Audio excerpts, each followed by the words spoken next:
আসসালামু আলাইকুম প্রিয় ভিউয়ার, আজকে আমি আপনাদেরকে দেখাবো যারা এসএসসির বৃত্তি পেয়েছেন তাদের রেজাল্টটা কিভাবে দেখবেন।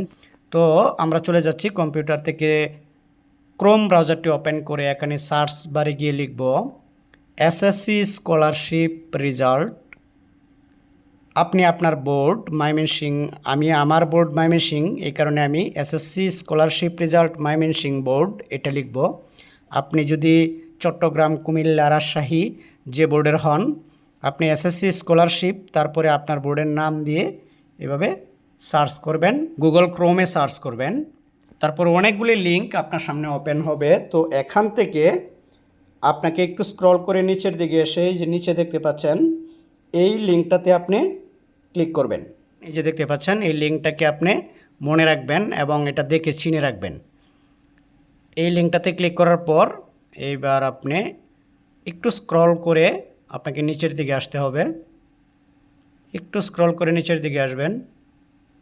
এখানে বিভিন্ন বোর্ডের আলাদা আলাদাভাবে দেওয়া আছে। তো এখন দেখতে পাচ্ছেন এই যে এখানে যত শিক্ষা বোর্ড আছে প্রত্যেকটা শিক্ষা বোর্ডে এখানে আছে। আপনি যে শিক্ষা বোর্ডের অধীনে আছেন সেই শিক্ষা বোর্ডের উপরে ক্লিক করবেন। আমি ময়মনসিংহ শিক্ষা বোর্ডের অধীনে, তাই ময়মনসিংহ ক্লিক করতেছি। ক্লিক করার পর এখন দেখতে পাচ্ছেন একবারে সরাসরি এসে গেছে পিডিএফ আকারে।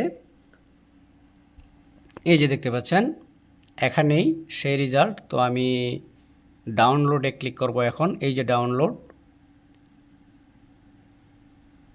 দেখতে পাচ্ছেন ময়মনসিংহ বোর্ডের পুরো বৃত্তির রেজাল্টটাই ডাউনলোড হয়ে গেছে।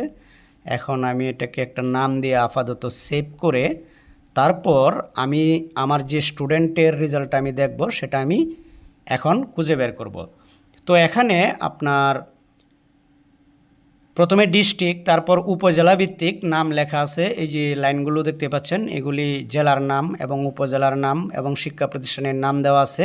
আপনারা আপনার জেলা, উপজেলা এবং শিক্ষা প্রতিষ্ঠানের যে নাম আছে সেই নামটি আপনারা দেখে তারপর বের করবেন। তো আমি আমারটা খুঁজতেছি। আমি হচ্ছে নেত্রকোনা জেলার পূর্ব ধলা থানা খুঁজে বের করব আমি। তো চলে যাচ্ছি, আমি আমার জেলাটা খুঁজতেছি।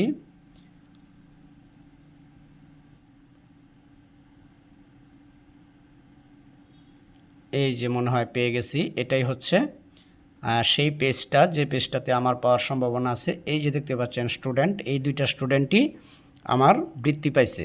তো আপনারাও আপনাদের ডিস্ট্রিক্ট এবং উপজেলা তারপর শিক্ষা প্রতিষ্ঠানের নাম দেখে নিজের রোল নাম্বার দেখেও আপনারা বের করতে পারবেন।